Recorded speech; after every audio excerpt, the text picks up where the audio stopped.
All right, hi guys. This is video number 2. So remember, on your notes, your name is going to go here. Underneath of that, the video number. Your class over here. And then the topic over here. So I'm going to just add the 1.2. So this is solving equations.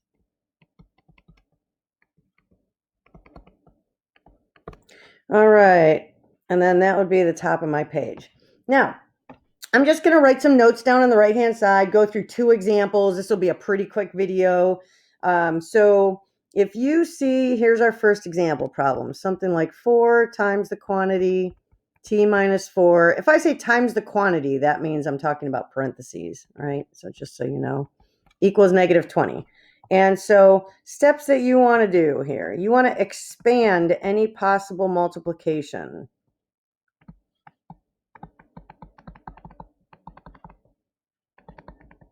So if you have to FOIL anything, distribute anything, do that. That would be your first step. So we're going to do that here. So we have 4t minus 16 equals negative 20.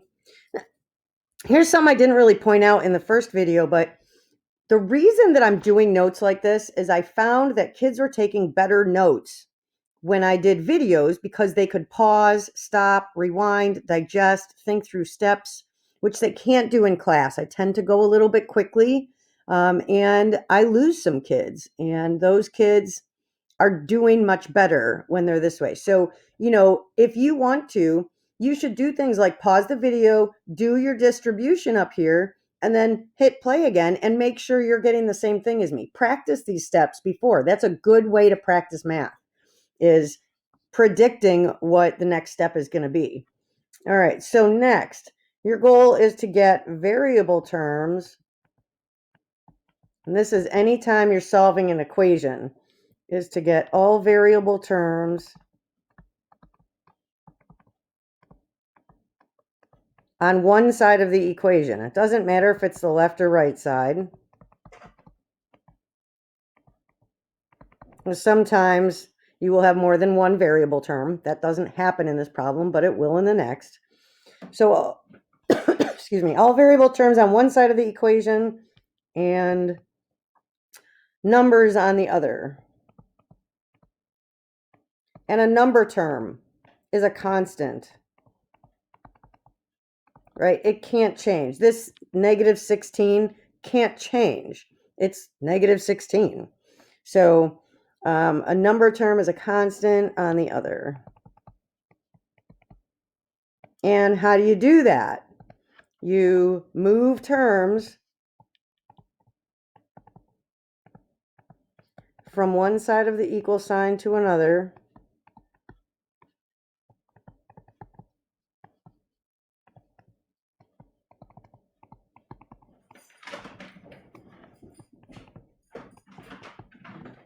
By doing the opposite operation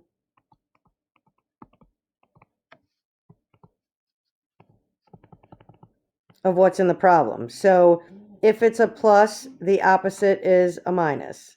If it's a minus, the opposite is a plus. All right, and then lastly, you're going to divide off the coefficient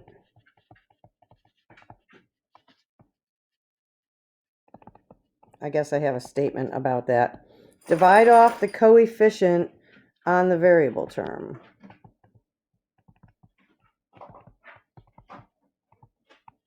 Unless it's a fraction.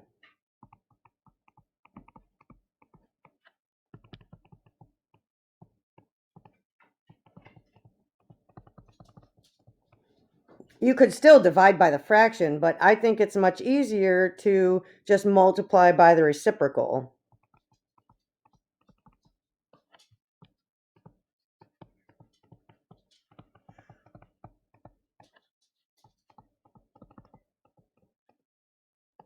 And what do I mean by that? I mean, if you have something like, I'm winging it here in the notes, if you have something like 2/3 x equals 6, you can multiply by the reciprocal which is 3 over 2, right? It's a fraction flipped upside down. So the coefficient on the x term is 2/3. Its reciprocal is 3/2.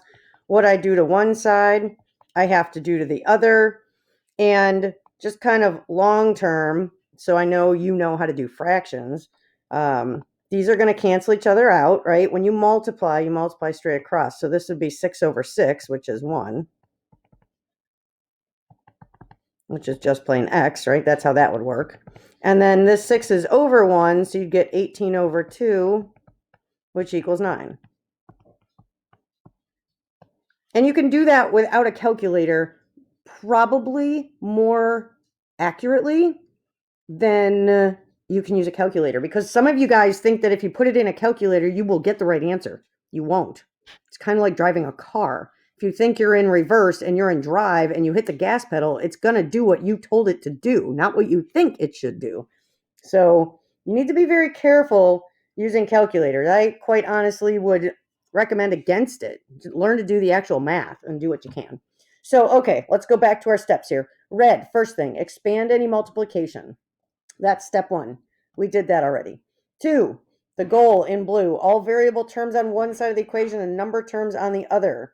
So what I need to do here is to move this negative 16. I can do it by adding its opposite, and I would add it to a like term on the other side. Remember my show your work from the last video. Make sure you're showing your work. So I'm going to drop down my 4t. These cancel each other out. Negative 20 plus 16 is negative 4. So that was green. Move terms from one side to the other by doing the opposite operation. And then purple, divide off the coefficient on the variable term. So I divide by 4, divide by 4. These cancel, and I get t equals negative 1. Box your answer.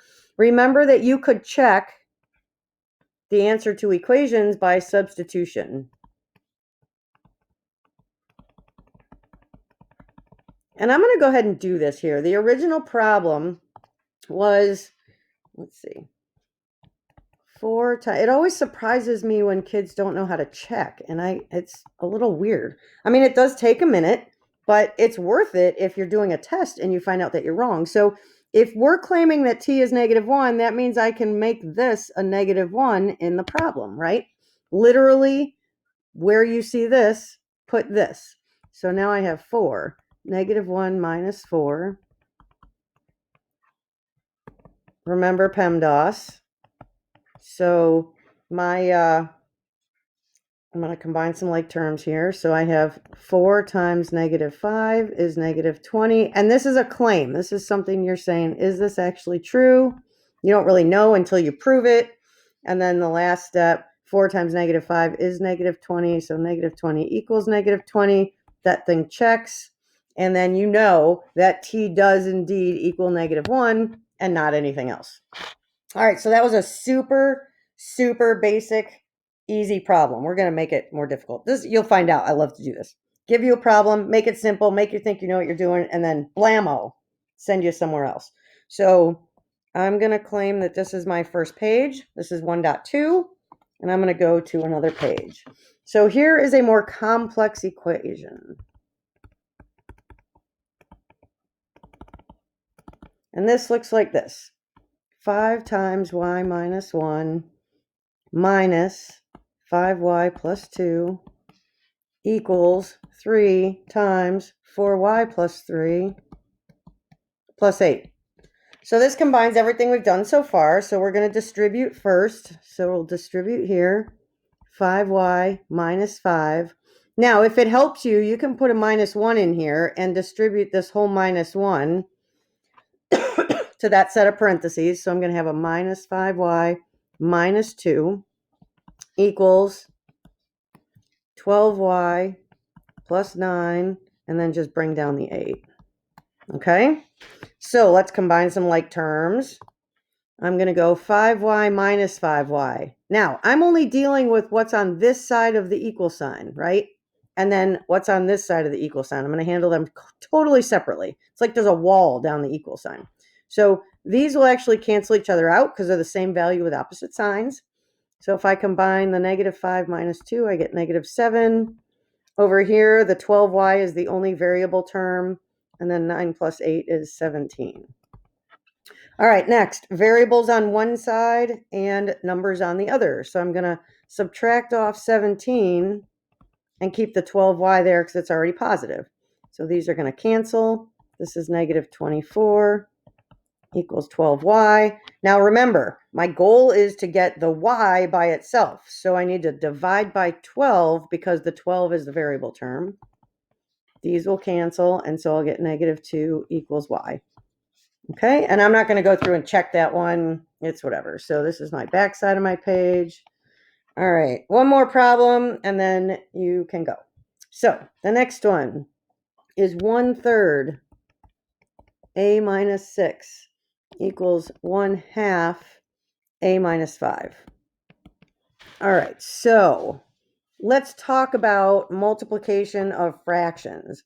If you have a over b times c over d, that equals a times c over b times d. Meaning, if I have 1/3 times 4/5, I have 1 times 4 over 3 times 5, which is 4 over 15. Okay, so that's what we're going to have here. We're going to multiply. 1/3 times a is just 1/3 a. Well, this is 1/3 times negative 6 over 1, right? That would be over 1. So this is going to be negative 6 over 3, which reduces to a negative 2. Okay. Then on this side, 1/2 a. And then I have 1/2 times negative 5 over 1, which is negative 5 over 2. And just leave that way. Okay, no need for you to do anything else. Now, variables on one side. So I'm just going to pick. I'm going to move the 1/2 over here. So that will get rid of that.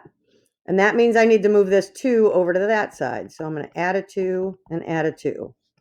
All right, now, you guys can go out to desmos.com/scientific and plug these things in. But I want to review adding and subtracting fractions. And this only applies when you're adding and subtracting. You need a common denominator.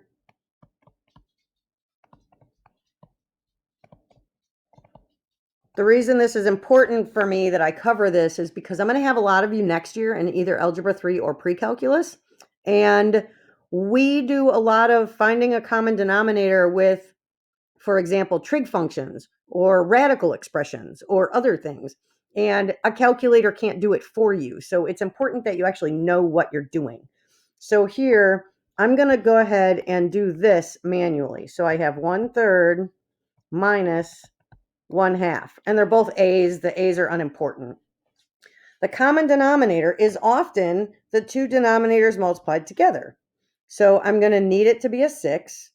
And so for this to become a 6 on the left-hand side, I need to multiply by 2. And for this right-hand fraction to become a 6 in the denominator, right? Denominator is the bottom. I need to multiply by 3. And then take the steps and write out the equivalent fractions. So this is 2 over 6 minus 3 over 6. And once you have a common denominator, you can now add straight across and you keep your denominator. So 2 minus 3 is a negative 1, and I keep the 6. And so that becomes a negative 1/6 a when I add these two down. Okay, this canceled out. And over here, I have 5/2 plus 2. I'm going to do that one also manually. So 5/2 plus 2, and 2 is over 1. So my common denominator is going to be the 2 multiplied together. This one's already over a 2, so I don't have to do anything to that fraction. This one, though, I need to multiply by a 2 to make it a 2. So this one's going to stay exactly the same. The right-hand fraction is going to become 4 over 2. And when I add them, I'm going to get 9 over 2. Okay? Oh, hold on. I had a minus sign that I forgot. So we have a negative 5, negative 5. So this is a negative 1/2, not 9 over 2. Okay, so this is a negative 1/2. All right, now I mentioned in the last video that if you have a fraction here, or maybe that was earlier in this video, I don't know, you can multiply by the reciprocal to get rid of it. So I'm going to do that. And remember, you multiply straight across. So this is 6 over 6, which is 1. So I get 1a. And this guy, if I multiply, I'm going to get negative 6 over 2. And make sure you simplify all fractions. And that means divide anything that they have in common out. So I can divide both parts of these by 2, right? And that becomes negative 3. Again, I could check. I'm not going to do that. All right, so the only thing I want to do here, the varsity assignment looks a lot like these. So questions 2, here, I'll just flip through a couple of these. Fairly basic solving equations. Don't freak out if there's fractions in them. It's going to happen. There you've got to distribute on both sides, combine like terms, do some other good stuff. All right, the 1, don't forget when you have a negative in front, put the 1 in there and distribute the negative. The thing I want to point out is question 14 on this one. First of all, let's point out that it's worth 6 points, right? It's not worth 1. And then just take a look at what it's saying here. Solve 4a minus 1. And you're just literally solving that. And then it says a equals blah. So you're just going to put the answer in the box. You don't have to put the a equals. They already have that out here. And then solve it if it equals 7. This one, add 4a plus 1 and 7a plus 5. All you're doing here is simplifying, combine like terms. Solve 4a minus 1 equals 7a plus 5. Two-sided equation. Distribute. And again, solve. Okay, so all fairly straightforward. Don't freak out when you see those. They will be there. Okay, so this is 1.2, video number 2, right? All right. Toodaloo.